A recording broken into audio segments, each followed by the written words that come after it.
It's my honor and pleasure to be here with Dr. Alice Shalvi, who is an educator and women's rights activist who, among other things, taught in the English department of the Hebrew University, founded the English department at Ben Gurion University of the Negev, headed Pelech, an experimental high school for girls, and served as rector of the Schechter Institute for Jewish Studies in Jerusalem. Dr. Shalvi, thank you so much for taking this time. Thank you for inviting me. So just to start, how did you end up as an activist in Israel? Well, I was educated in a very activist house, and my father in particular was extremely active in religious Zionism. I think part of the general atmosphere in the house, in the home, was that you contribute to society. You do whatever you can. He himself was extremely involved in a number of voluntary organizations. And I would say he was my example and my mentor. And I began being active very early on, already at school, but then particularly at the university. I was at Cambridge and I was very active in the Jewish Society, very active in Zionist politics. I was fortunate to be a delegate to the first Zionist Congress after World War II in Basel. And I studied social work after I completed my degree in English literature because I wanted to be actively involved in Israeli life society once I came on Aliyah, which I did immediately after finishing my studies. So there was, the principle was that if something needs to be done, you do it. And there was a lot to be done, so I did it. Amazing, amazing, very inspiring. How has the status of women changed in Israeli society during your time in the state? Well, it's changed significantly, I would say, in the last 20 years. We believed at first that we had equality. There was a myth of equality.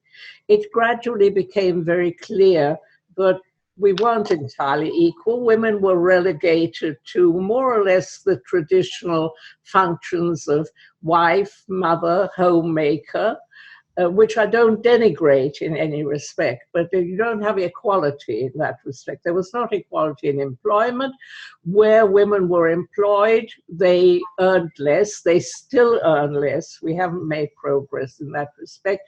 Fewer women are to be found in high-ranking positions. But the real turnabout came as a result of American influence with the women's lib movement. A lot of things come to Israel from America, as you're probably aware. And it was in the 1980s that, beginning in academia, actually, we became more and more aware that women weren't being promoted, that women were being paid less, and that led ultimately to action. First in the universities and academia, and then with the impact of the women's movement even stronger, in 1984, the establishment of the Israel Women's Network, which I was fortunate to head, which really worked through litigation, legislation, and above all, consciousness raising to ensure a change in Israeli attitudes, particularly among women. Women first thought, when I started traveling around the country talking about this, everybody said, we don't need a women's liberation movement, we are equal. And they had to be taught, actually, that they weren't yet equal. And then gradually there has been a change. But it has still not a significant change. It seems to me we're going to have fewer women in the Knesset, in the upcoming elections, which are dominated by generals, and in the army is still a dominating factor in determining status in civilian life. And as we see from one of the lists that's running for the Knesset, if you've been the commander-in-chief of the IDF, the Israel Defense Forces, the assumption is that you're fit to be prime minister, nothing less. Well, women don't serve equally in the IDF, even though they are advancing into areas from which they were previously excluded. But it's going to be many years before we have a woman commander-in-chief of the IDF, right? And as long as that is one key to equality, we're not going to see it. The other factor is religion. The religious establishment, which is male-dominated, which is antiquated, right, ensures that as far as personal law, everything related to marriage, divorce, and so on, there's absolutely no equality because we're still going by an outdated halakha, and we have no civil marriage or divorce in Israel. And those two factors, the army and the rabbinate, the official rabbinate, are two major factors in keeping women from achieving true equality in Israel. Fascinating. Okay, so moving, as you've started to move from the societal realm to the religious realm, and unfortunately those, as you mentioned, are interconnected with the chief rabbinate's hold over the state, the ultra-Orthodox, the Haredi hold over the status of religion. How have, on the educational front, how has the status of Orthodox women's education changed during your time in Israel? Enormously, and I take credit for it through the school that I headed, because it was the only school for girls of which Talmud was a compulsory subject, right? And if you don't have knowledge, knowledge is key to power. Knowledge is power. As long as you can't talk on equal terms as far as knowledge is concerned, you can't cite the sources that are used against you, right, and argue against those sources, citing other contrary sources. And thank God in Judaism, there are always contrary sources, right? There's always a debate and discourse in Judaism, right? But once you have the education and you can argue on an equal basis, then you've got the beginnings towards equality. And I would say that today, the most significant progress that has been made and is being made in women's status is in Orthodox women, in Orthodox, modern Orthodox, obviously, except that it's also beginning to creep into the Haredi society, where the women are the income earners, right? The men go to yeshiva, they don't earn. The women, admittedly, they have the children, they run the house, but they're also increasingly well educated. More Haredi women are attending universities than ever before and gaining skills which enable them to be the real income earners at a significant level. And once you're the main income earner, you have a sense of empowerment, even if you remain wife, mother, homemaker, but you're also an empowered wife, mother, and head. So I see the advance in Orthodox women's status and through their increased consciousness as being, I would say, the outstanding achievement in modern Israeli society.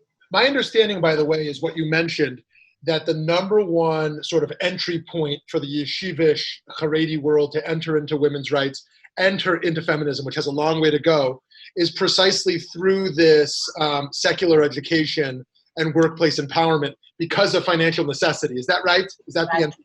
Exactly. Okay.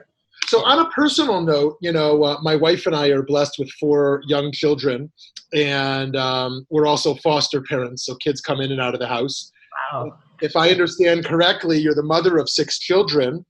And I wonder how you balanced your incredible accomplishments also while raising a family. It's something that my wife and I struggle with. Well, I had an extremely supportive partner. We had a totally egalitarian marriage, which in our time was not altogether customary, but it was clear from the first, because I was also working, and in fact, when we first married, I was earning more than my husband was earning. But he was brought up in a very egalitarian home. well, no, I wouldn't put it that way, but his mother ensured that he got an egalitarian education. He was the oldest son, and he felt that he had a duty, just as I felt in my home, that in the home he had something to do, he had something to contribute, and he brought that into the marriage. So that's the first thing. I think if you have total equality, total sharing, right, of the household and parenting duties, then it's much easier to, to combine the two. It isn't left to one or the other. It meant, for example, that when I started heading Pella school, and that was the first time I had a real full-time job, because the university is not a full-time job in the sense of having to be out of the house from 8 in the morning till 4 in the afternoon. So when I went to Pella in 1975, it was the first time I, and not he, was the one who was away from home the whole day.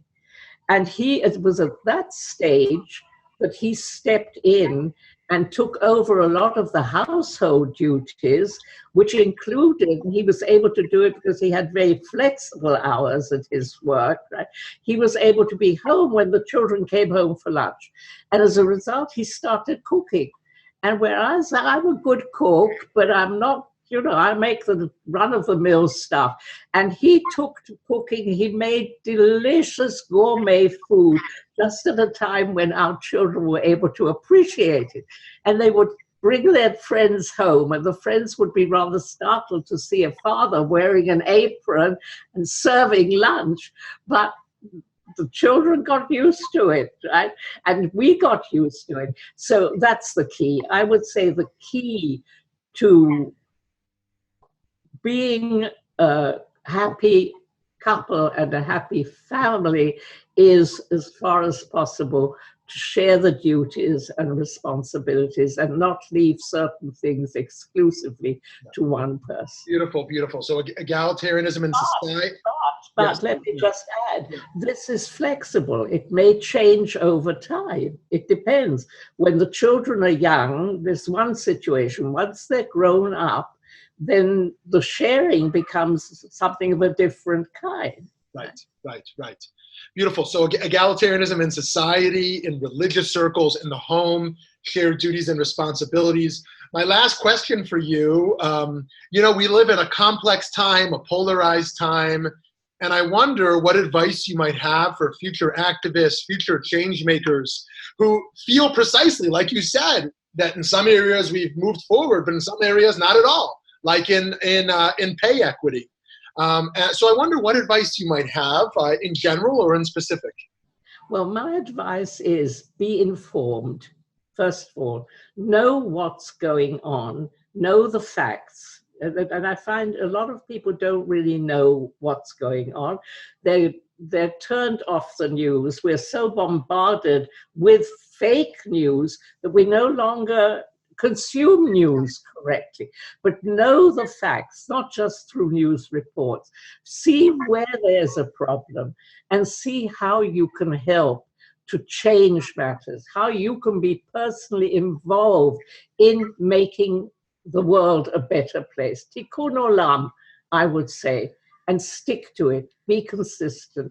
Find your goal. You can't do everything.